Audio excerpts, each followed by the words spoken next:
Chapter है धातु और अधातु, मेटल एंड नॉन मेटल। धातु वे तत्व धातु कहलाते हैं जो धनायन बनाने की प्रवृत्ति रखते हैं, जो विद्युत और ऊष्मा के सुचालक होते हैं, जो तन्य होते हैं, यानी जिनसे हम तार बना सकते हैं, तार खींच सकते हैं। ऐसे तत्व जैसे सोना, कापर। हम 1 ग्राम सोना से लगभग 1 किलोमीटर लंबा तार खींच सकते हैं, जो धनायन बनाने की प्रवृत्ति रखते हैं। आप लोगों को बताएं हमने, जैसे कापर, आयरन, मरकरी तथा सोडियम।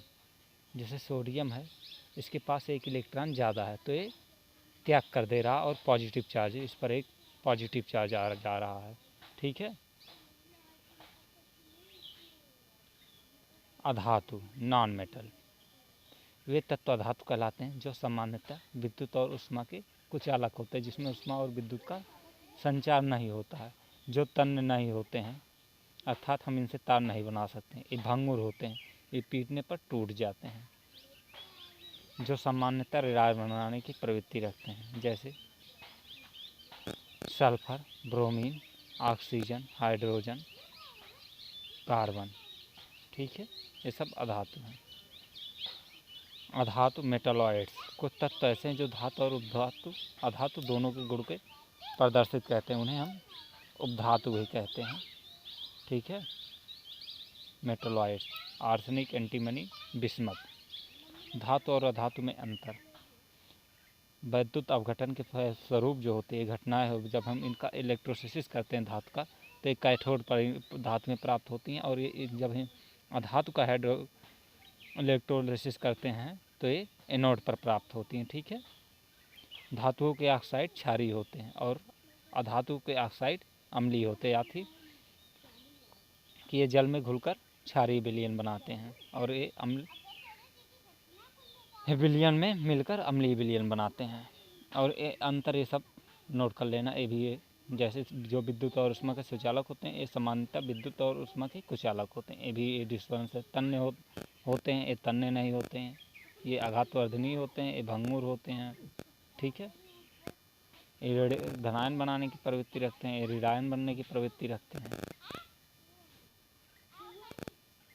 धातु एवं अधातु के रासायनिक गुण, केमिकल प्रॉपर्टी ऑफ मेटल और नॉन मेटल। धातु एवं ऋणायन बनाने की प्रवृत्ति, धनायन व ऋणायन। धातु धनायन बनाने की प्रवृत्ति रखते हैं, जैसे कि हमने बताया है, और अधातु ऋणायन बनाने की प्रवृत्ति रखते हैं। जैसे सोडियम है, इसका इलेक्ट्रॉनिक नंबर है 11 और इसके पास एक इलेक्ट्रॉन ज़्यादा है तो पॉजिटिव चार्ज बना ले रहा है। ठीक है। इसका इलेक्ट्रॉनिक कॉन्फ़िगरेशन है, इलेक्ट्रॉनिक विन्यास 281, और वहीं क्लोरीन का है 287। ठीक है। तो क्लोरीन के पास एक इलेक्ट्रॉन कम है तो किसी से ले रहा है। ठीक है। तो इस पर माइनस चार्ज आ रहा है। ऑक्साइड बनाने का गुण,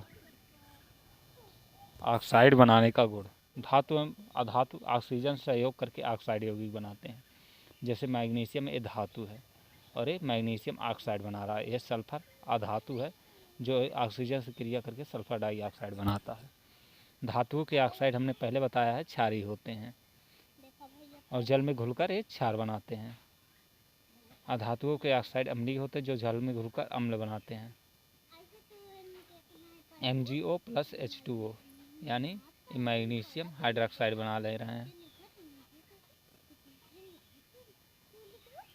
ये SO2 है, सल्फर डाइऑक्साइड, अधातुओं के ऑक्साइड हैं। ये मिलकर H2SO3 बना रहे हैं, यानी सल्फ्यूरस अम्ल बना रहे हैं। ठीक है। जल से अपक्रिया, पोटेशियम और सोडियम जैसी धातु ठंडे जल के साथ तेज़ी से अपक्रिया करती हैं। ये अपक्रिया ऊष्मक्षेपी होती है, यानी ऊष्मा को बाहर निकालती हैं, उत्सर्जन करती हैं। जैसे पोटेशियम है, H2A से रिएक्शन कर रहा है, पोटेशियम हाइड्रोक्साइड बना रहा है, प्लस हाइड्रोजन निकाल रहा है और ऊष्मा भी निकाल रहा है। ऐसे भी सोडियम रिएक्शन कर रहा है तो सोडियम हाइड्रोक्साइड बना रहा है और हाइड्रोजन प्लस ऊष्मा भी निकाल रहा है। ठीक है। चलते हैं, इसी पर समाप्त करते हैं, आगे नेक्स्ट वीडियो में मिलेंगे।